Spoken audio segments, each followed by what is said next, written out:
You are listening to the B2B Marketing Mindset. We want to help demystify marketing to reduce risk, drive more and better opportunities, and grow your business.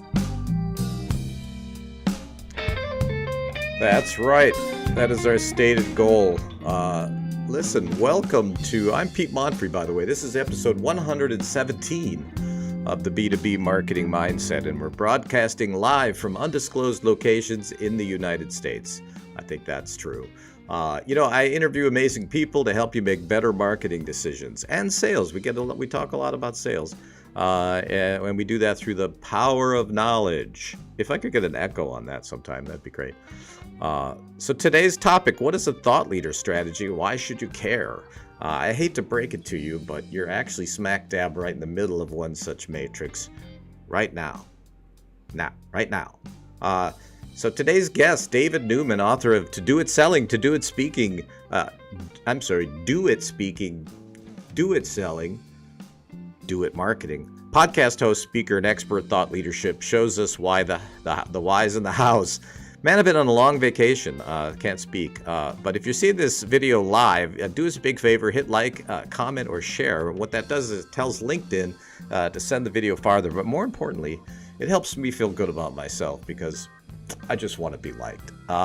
This fine podcast is brought to you everywhere fine podcasts are consumed by the Agency Founders Network. It's an online platform for marketing services companies. So if you run some kind of marketing-related services firm, join our cult at agencyfoundersnetwork.com, and you'll be part of a community of like-minded peers. There's a ton of resources there. It's free to sign up. So scope that out when you get a chance.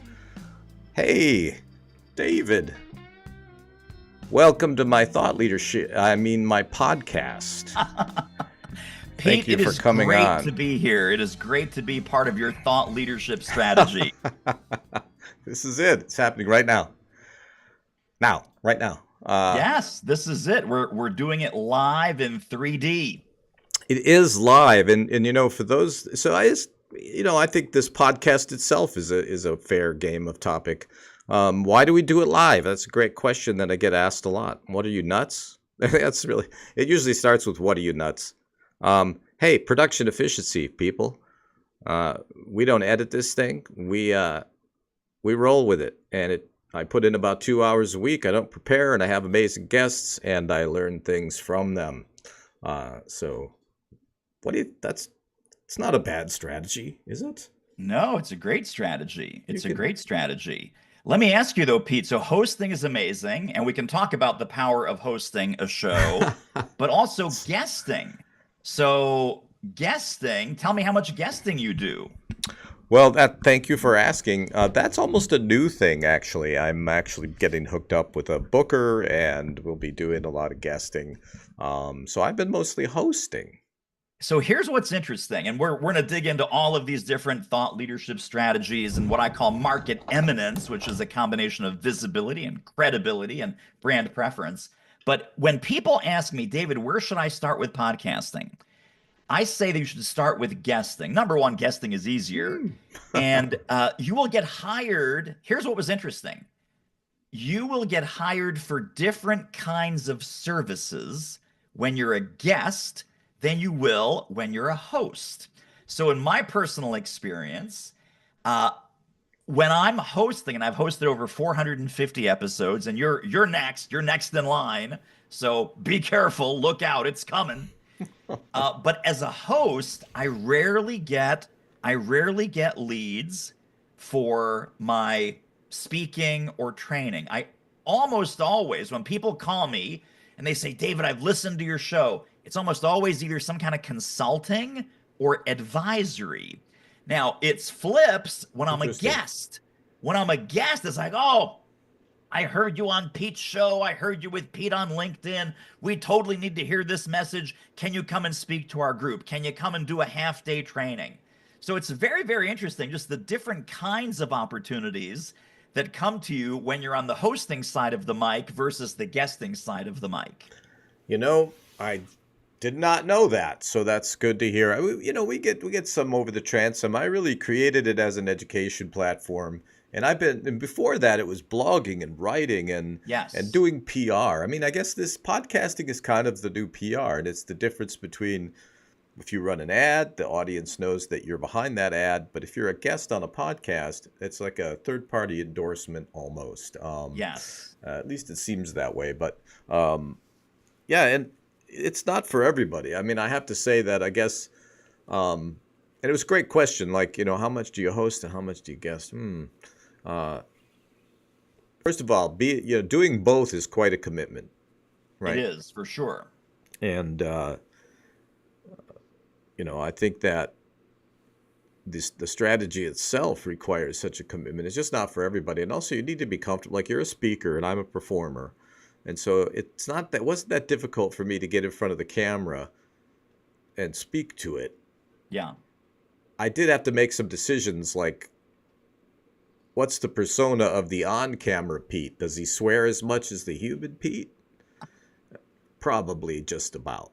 Okay. 90%, something like that. But there were decisions to be made, and then there was some learning and some skill sets to be brought up. One is, look, can you read a prompter, man? I mean, I know that nobody wants to read one, but if you're in a production environment, better know how to read a prompter. Yeah. But it's not for everybody. I mean, I think a lot of people kind of. By the way, we do see these videos, and I feel sorry, but I mean, they're clammed up, right? It can be painful. I mean, it can be painful. So there is, I believe in a three-part strategy. So if people are tuning in and they're like, yeah, I'm not really an on-camera guy. I'm not a performer like Pete. I'm not a speaker like Newman. This doesn't fit for me. The real power in unlocking what I call market eminence, which is this combination of visibility, credibility, and brand preference, is speaking, and I'm both speaking online and offline, all different kinds of formats, including live streams, including webinars, including video, including your YouTube channel, including in person on a stage, on a platform. Publishing, not just publishing a book, but publishing content, newsletters, Right. ebooks, and a very specific kind of content. I call it call out content. So you do not want to be publishing the how to. The age of how to is over thanks to AI. The universe is now filled to the brim with how to content. How to has had its day, but it is not going to get you that level of market eminence. So I'm going to challenge people in their content, on their blog, on their Substack, on their social media, on their LinkedIn. No more how to. Focus on how to think about the issues that are affecting your target market, your clients, your prospects. Number one, how to think. Number two, what to believe, how to separate the wheat from the chaff, how to separate the BS and the nonsense from the actual harsh truth that your people need to hear. And Pete, you and I were just talking about this with the overwhelming amount of adverse spam. Let's call it adverse spam Yeah, in the not very business well growth done. marketing arena. Yes. So that's very, very important. And then number three, how to prepare for what's coming next, because those are three things that a human with war stories and battle scars and opinions and perspectives and biases, this is where the humans can beat AI, is how to think, not just what to think or what to do, but how to think about the issues that affect your people. Number two, what to believe, what's true and what's BS according to you, the world according to you. And then what's around the corner? What's next? What are the trends? What are the hidden rocks under the waterline that if your audience, if your prospects aren't careful, AKA, and they don't work with you, they will be derailed. They will be screwed over. They're going to be in for a world of hurt with all kinds of things that are missing, funky, broken, and sad in their world because they did not prepare for what's coming next. So that's your content strategy for that. And then the third piece is, in fact, podcasting, starting with guesting, but having something to say is way more important than being a compelling speaker. So I'll challenge you a little bit when you say it's not for everybody. It's totally not for everybody, by the way. But it's the reason that you might say, "Oh, I'm not doing the podcast guesting," should be because I have nothing to say. I'm really boring. I look like, sound like, and act like all my competitors, and I'm happy to be mediocre. If that's you, then yeah, this is not for you. You would not want to say no thank you to the strategy because you don't have a magnetic personality, you don't have an amazing set of vocal cords like Pete, you don't have, crazy ideas with the waving hands like David Newman. But that's not the reason, right? Everyone has their own personality, and when you're on a show like this, your personality will both attract and repel the exact right kind of people. That's right. I said it's going to attract the right kind of people and it's going to repel the right kind of people. The people who are jerks, the people who are not compatible with your worldview and your perspective and your personality and your level of swearing. And on my show I talk about bourbon. I love drinking bourbon. A lady emails me once going, "I can't believe you talk about alcohol, and I would never ever work with a consultant who talks about drinking in public, who talks about it in public." And I'm like, lady, thank God. You would be the nightmare client from hell. Nightmare client from hell for me. Someone else, teetotaling, Bible thumping, God bless you, go do it. Hire someone else that has those beliefs. But I transmit my personality, my preferences, my strengths, and my authenticity every time I'm on a stage, every time I'm in front of a microphone, and with everything I write, because I Yeah. believe in human writing, not AI writing. AI is good for brainstorming and maybe some wordsmithing, but the ideas need to come from your organic human brain. And on Reddit, they would call you a boomer. Yes, they would. Uh, Yeah. and and really, well, I have a question for you. What is your origin story? We see the My supervillain, but yes. what's the origin story? So very quickly, I started out pre-med, but then I failed out of chemistry, physics, and calculus all in the same semester and realized, not pre-med. Dr. Newman to surgery, Dr. Newman to surgery, never going to happen. So then I switched to drama and English as my major. I did 4 years of professional theater in New York City, just getting by. I mean, it's tough to make a living in the arts, as you know, Pete. Any kind of, I do. music, art, dance, theater, very tough. And a friend of mine, at the same time, I was also teaching at my graduate school just to make some part-time income. A friend of mine says, "Hey, David, you could teach for companies, and that's called corporate training. And maybe you could make a living doing that." So that kicked off my 10-year corporate training career starting in 1992. Did 3 different jobs over that 10 years. 2002, I figure I know how to coach, I know how to train, I know how to run seminars. I'm going to go out on my own. I'm going to be my own boss. How hard can it be? Well, Pete, I Right. found out how hard it can be because at that point, it ain't about doing the work, it's about selling the work.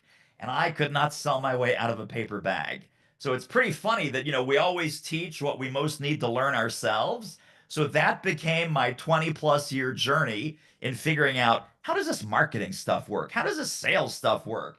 How does this prospecting, positioning, messaging, pricing, how does this all work in the Right. world of CEOs, founders, entrepreneurs, and experts?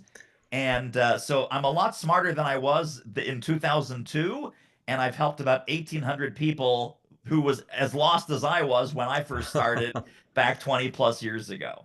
Well, isn't it different when you're the product and it's and then you have these things that are in a lot of people's minds. One is imposter syndrome. If you have Totally. that, all of these you can overcome, by the way. So I think it's not for everybody. It's not. I love the way you put that. It's for not for those who don't want to put in the effort to be excellent, right? Yes. And that means learning some kind of strange stuff. But from my journey with sales, so and I'm pretty open about this. I'm a Sandler guy. I'm a Sandlerite. It's a cult. Uh, but I had sold at a pretty high level for a really long time. I mean, I came up as a touring musician and put myself through school doing that at a very late age and started this company that I own now in 1990. And I say in the days of Band-Aids and X-Acto knives, and built it into a seven-figure company in Milwaukee. We had a nice, beautiful office on Water Street. Um, And we've seen the entire industry kind of turn itself inside out. And so um, there's so much that you have. There's this culture now. We talked about it a little bit right pre-show that I think this is still just a theory. I'm looking into this, but there's all these influencers, these online influencers, usually selling courses of some kind. They really inflate their background, but they have people convinced that your path to riches in a hurry is you could start one of these digital agencies. You just have to know how to use the tools. I've actually had conversations with people online that were like, look, man, you don't need to know anything about marketing to do digital marketing. Is the word marketing silent? Um, Bizarre. And I think it's really hurting the industry, and I wonder what you think about that. Well, so I think this comes down to one of my favorite rants, which is tacticitis. Tacticitis, right? We're selling a course on scaling. We're selling a course on LinkedIn. We're selling a course on YouTube marketing. And all of these things look amazing. I mean, we could sell a course, Pete. You and I could sell a course on podcast selling or podcast prospecting. The tactic is not going to get you anywhere. Pre-AI, post-AI, it doesn't even matter. Let's not even get started on, start an AI agency. Pete, wait, don't start a marketing agency. Start an AI agency. I forgot to put that in there. 7 figures. All of them are now. Crazy. Apparently the AI does it or something. Yes. All right, I got it. I got it. Automated, magical. Let me know where I can buy your course, just so you know. People don't want to do the hard work and the hard thinking of setting a strategic foundation and then using that as a filtering mechanism to figure out for who I want to serve, for the problems I want to solve, for the people I want to reach, what tactics now make sense and what tactics make no sense whatsoever. So yeah, you can buy the YouTube course for $17 and do the tripwire and do the $97 upgrade and then do the $300 phone call and then do the $2,000 course and then join the $40,000 mastermind. But is that going to actually help your strategy? Or is that just going to be, I'm buying stuff and I'm getting my dopamine hits and I'm going to be a YouTube star and everything's going to be on autopilot? So I think we've been sold this bill of goods that, now everything is going to be easy with AI, with video, with Amazon books, with podcasting, with, you name the strategy. Instagram, TikTok, or whatever the substitute is once TikTok is kicked out of the country. By the way, the number one alternative to TikTok is also a Chinese company, which I totally do not understand. They have 300 million downloads in the past couple of weeks. It's like, still Chinese, kids. It's still Chinese. If that's what we're worried about, you should not be using a Chinese alternative to TikTok. But again, people aren't thinking. People are not thinking. So the strategy without the tactics, right? That's daydreaming. But what's worse is what we're talking about now, what you just brought up. The tactics without a strategy is busy work. And you're just chasing your tail and you're never going to build any momentum. And I believe Sun Tzu, possibly him, said it's the noise. Tactics before strategy is the noise before defeat. But look, Beautiful. We're screaming into the void here because, man, I really believe the market is the way it is and companies. So there's two parts to this. I think you can have a business model like you described, selling courses and doing these things and actually really helping people. But holy shit, it's a lot of work. I mean, it's going to take you years to get there. There's this dual idea that you can go learn Figma or some shit. Or now we have Canva, by the way. And even their ad, we did an episode, we ran their ad, gave them some very minor exposure, but they make the people doing the work look like absolute clowns and idiots and children, right? It's so easy. You just, like this. And I don't care. I mean, I don't compete with that level, but here's the problem. I do work with entrepreneurs and they have varying levels of expertise. I hear horror stories again and again. They chose people that maybe that for whatever reason, let's put it that way. We actually did a study on what the reasons are, but it's not always the agency. It's about 50-50. But boy, the reoccurring theme in the last few years is they overstated their capabilities. That's It putting was a it guy in the kindly. basement Yeah. and some guy in Bangladesh using Canva. And that was Yes. not what the client was looking for. But they were intimidated maybe because they felt that they didn't have the knowledge and those people were good at talking about it. And it's really an epidemic, in my opinion. Just my So absolutely. And so again, there are some great marketing agencies. There's some great marketing agency owners out there. But tons. for the civilians that are looking to hire one of these people, I had a personal experience with this where I'm having a conversation with the agency owner, and I said, "So I'm curious because great references, beautiful website, everything looked all green lights." I said, "So on a day-to-day basis, am I going to be working with you, or do I get an account manager, or who am I working with day to day?" I swear to God, Pete, he's in his, like, it looks like a nice finished basement, but there was like an outdoor sliding door behind him. He goes, "Hey, Fred, come here." Like, this guy lives with him in the basement. I'm not sure what's happening. So Fred comes on camera. He goes, "No, no, you'll be on a day-to-day basis. You're working with Fred."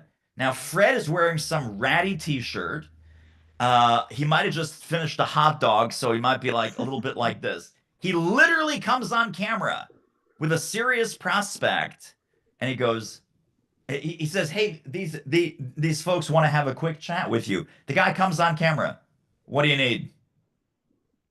Just like this. "What do Hmm. you need?"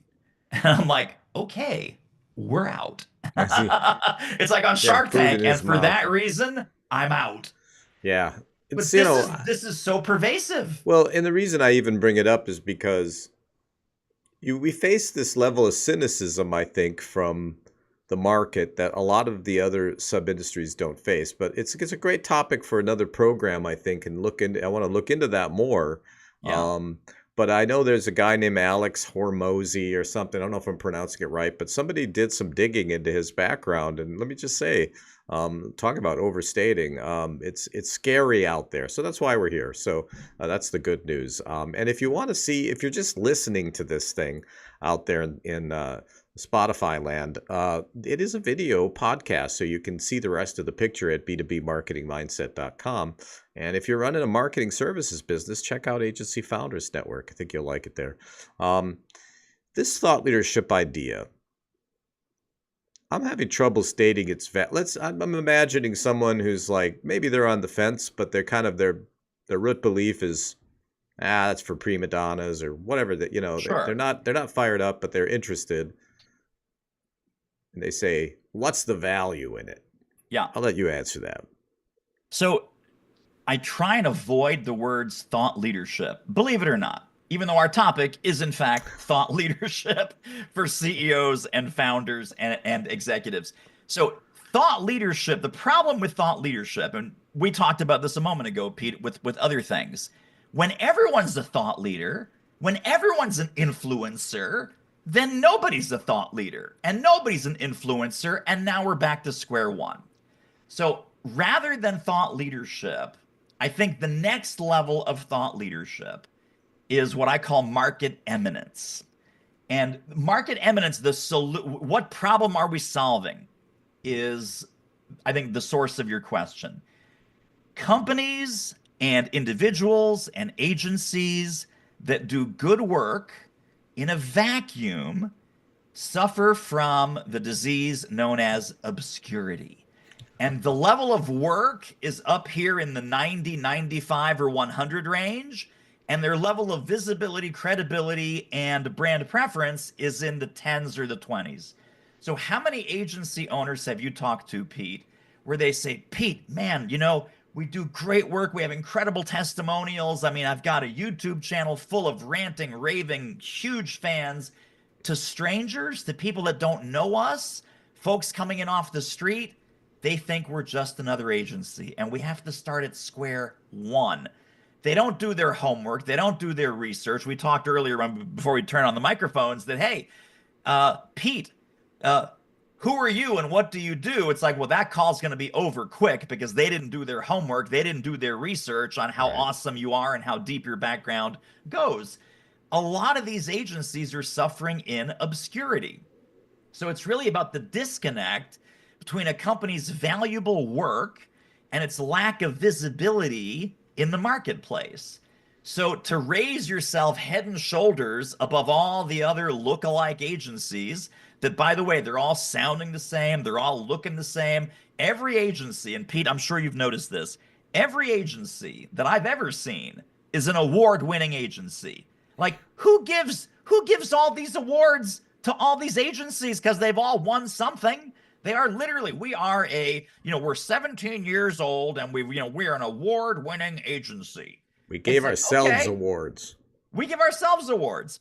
And so if everyone's an award-winning agency, guess what the buyer's thinking? Oh, more BS, more fabrication, more nonsense. Right. Just It like, reinforces this bias that they have. yes, Even back in the skepticism. day when we were all, had accounts that nowadays people would die for, these Fortune 100 accounts. I Yeah. think the only award I ever got was cleanest lunchroom. We just didn't see the value of having our peers like vote on our work. We're so attuned, and Yeah. everybody claims this, but the thing that say trumps everything, and I'm thinking about putting together a guide on how to kind of spot this for people that I think will Oh, that save would them be a so lot of good. money. But it seems Totally. like the main thing is head over to their LinkedIn profile and see what they've been doing since college. I'd Yes. personally like to see a background in terms of academics and whatever their specialty expertise area is, but it's not necessary.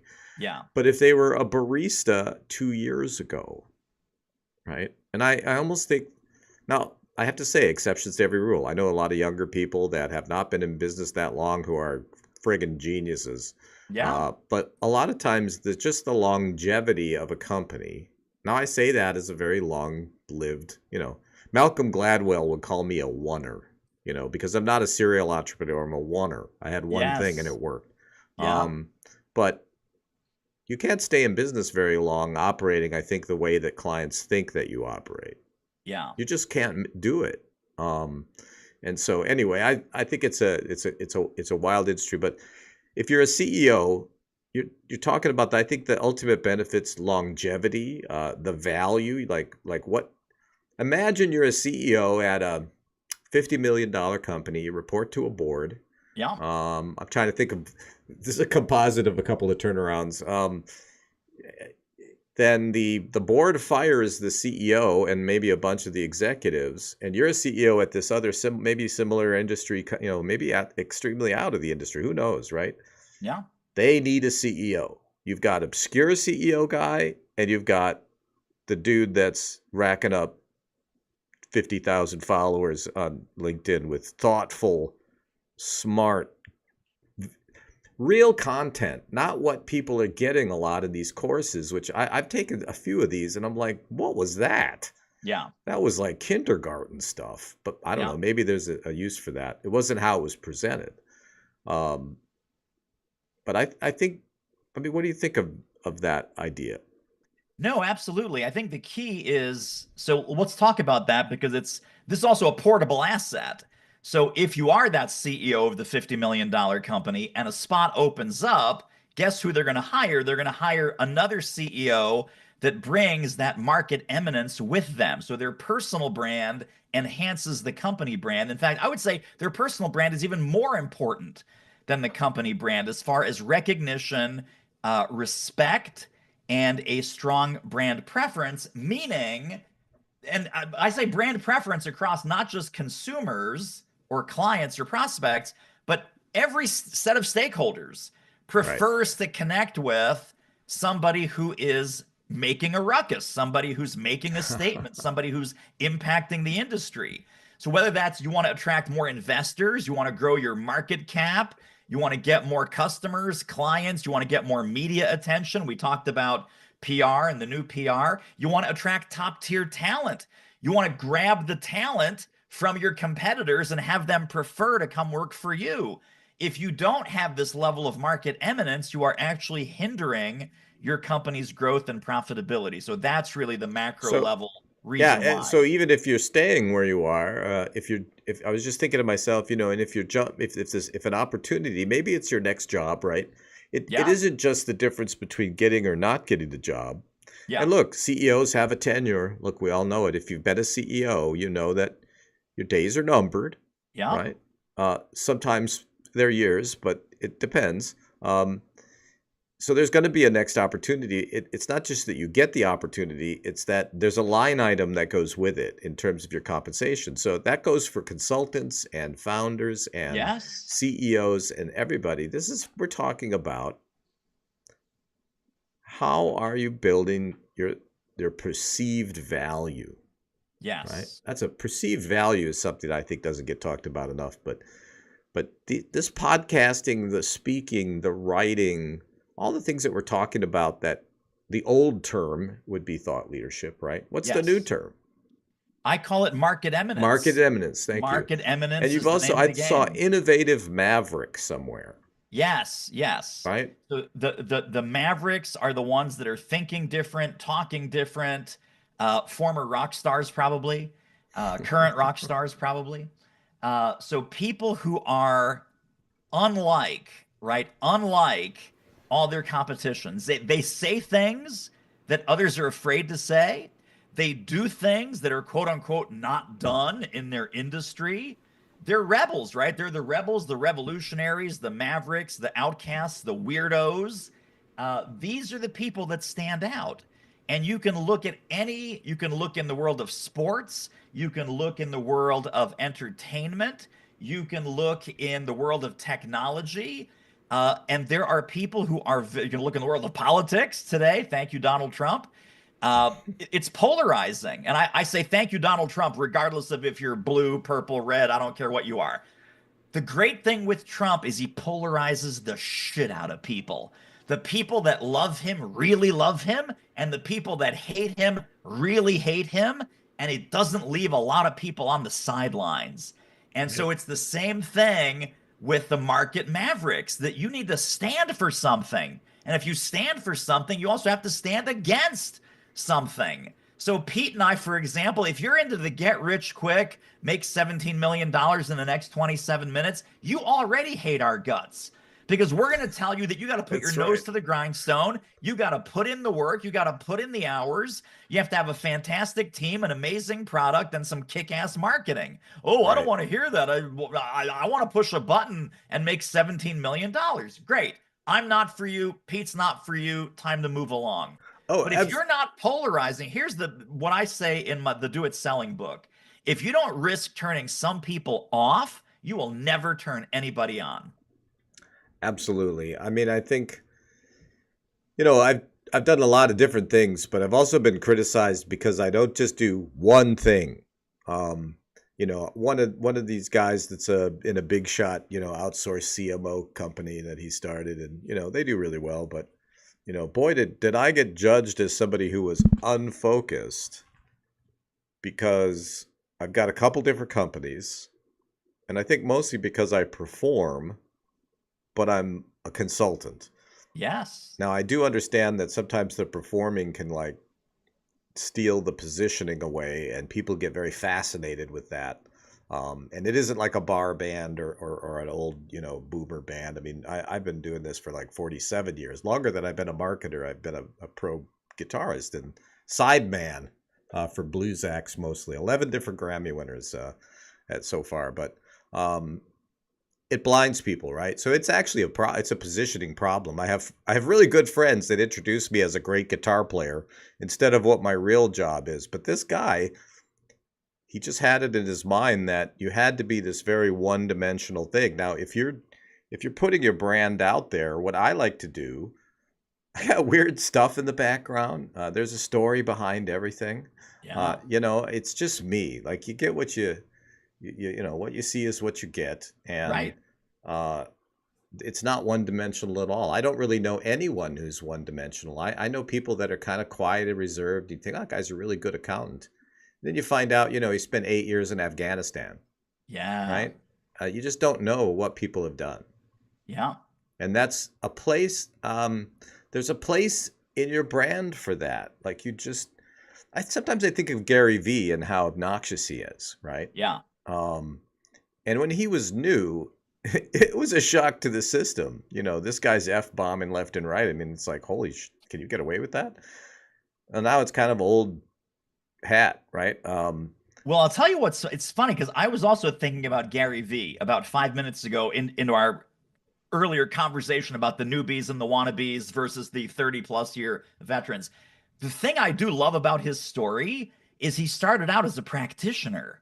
He started out doing marketing for his dad's wine store, and he took their online sales from about $4 million to $60 million. Only then did he go, I should start an agency. I should help other people do this. Right. He was not like, well, I got nothing better to do. Let me throw up a website, buy some ads, and I'm an instant agency. No. When you have 15x the business and you've done hundreds and hundreds and hundreds of YouTube videos and you've amassed a body of work and a body of expertise, yeah, you're the guy that should start the agency, not the 17-year-old who's like, hey, buy a tripwire. The body of work thing, I think, is yet another, maybe that's number 2 on the list. For What is the sure. body of work? And it's not necessarily, the people get very focused on the visual aspect. What does it look like? Yeah. That's not really it. Who's it for? What exactly was the thinking through it? Even if the outcome is not necessarily there. Sometimes as a consultant, this is a truth bomb for everybody. Sometimes we're not exposed to the actual ROI numbers. I mean, if you're working for Abbott Labs, do you think that they're sending you some financials on your shit? Okay. So, but you can look at the thought pattern, the problem solving, the process. For me, I can see the experience. Yeah. You cannot fool me. It's just, I don't know what it is. Maybe it's just our age, David. I don't know. But there is some tragedy going on out there. But I think that having a strong personal brand that's authentic and that is really, I hope that we've brought people value, because that's what's missing in a lot of these empty calories passes itself off as marketing. Or Totally. the web developer that does some strategy theater on the front. Yeah. Like they'll spend an hour and come back with a templated proposal. Okay, that's just them selling websites. And so that's another episode we could potentially have someday. I've self-diagnosed myself, and then I went to a guy that builds websites because I'm convinced I need a website. And that person's going to be like, that is a great idea, Pete. Let's write that up right now, right? Where I would say, wait a second, what problem are we trying to solve exactly? Yes. Because I'm not going to make an assumption, hey, doc, I've got these terrible headaches. I need you to chop my leg off right now, and I've got lots of money. Well, I'm going to pick up. Which book do you think? I think I'm going to pick up Do It Selling first. I think that is the best one, absolutely, and it's the latest one. Is that and the it's newest best one? It's Well, the newest one. Yeah. You have the body of work and the origin story and the reputation, and I'm really pleased to have you on the program. Thank you, Pete. We have It's great to time. be I here. just wanted to make sure I didn't forget. Thank you. Thank you. Thank you. But I think those CEOs that care about longevity, I think for great CEOs, it's really more than a job.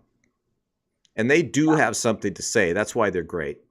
Yes. And all we're saying is, look, man, let your freak flag fly. Just say it, man. You have all the tools at your disposal. Yeah. I'm coming to you from my mom's basement. Look what we're pulling off here. All around the world. All around the world. All of our amazing subscribers. I thought you were coming from the bridge of the Starship Enterprise. I could almost fit in there. This is funny. I look how actually large this is as I start to get rid of the foreshortening. It is mighty big. It is massive. Yeah. But anyway, that was a long process. Next to it, I'll show the viewers here. My father, this is an airplane that he had. It was his last airplane. He passed away and gave this back to me in pieces. But it's the exact airplane that was. He owned a Mitchell Aero, I think it was called. It's flying club in Milwaukee, out of the airport there. I think I'm getting the name of it wrong. So they had all these airplanes, but as he got older, it came back to one airplane. It was the airplane of my childhood. It was the one that I flew when I was 7, and it was a Cessna 182 retractable gear, nice airplane. And he loved it with all of his heart. And of course, it did get much too expensive to maintain, and so I built him an exact replica of it. and now it's mine again. But it had to be put back together. Dad was hard on it, apparently. How about that? And it's all That's a lit great up. That's story. kind of fun. So anyway, Yes. what's this? They're telling me. The way the frame is cropped, we could only see the Enterprise. Oh, you couldn't see the airplane. They're telling us I didn't. When tip you the- moved the laptop, we got a glimpse of it, but now you're back to just the Enterprise. Well, that's the beauty of live LinkedIn. So you can catch us on Totally. LinkedIn. You can catch us on YouTube. Go to b2bmarketingmindset.com. And, please come on again because I feel like we barely scratched the surface. Sometimes that happens, but I thought it was a really interesting conversation. Absolutely. And if people want to learn more about you, what is the best way? Yeah, so a couple of resources. Doitmarketing.com is the main website. We also have some free on-demand. There's an executive briefing at doitmarketing.com/webinar. And we also have a free 37-page manifesto because we're always ranting and raving. So the Do It Marketing Manifesto is at doitmarketing.com/manifesto. I love that word. Well, all right. Teach me your ways, oh wise one. And I'm sure we will be talking some more. So if you'll hang on, I was so enthralled, I forgot to run start running the music here. What is happening to the world? But thanks for joining us. And, you'll find us here now every other week. We were every week, but we're now every other week with fantastic guests. And obviously we'll have David back again. So thank you, sir. Appreciate it. So just hang on the line here and we'll wrap this up. You've been listening to the B2B Marketing Mindset. Add to the conversation by commenting, sharing, and liking. And don't forget to subscribe and check out the links in the comments. Learn more at b2bmarketingmindset.com.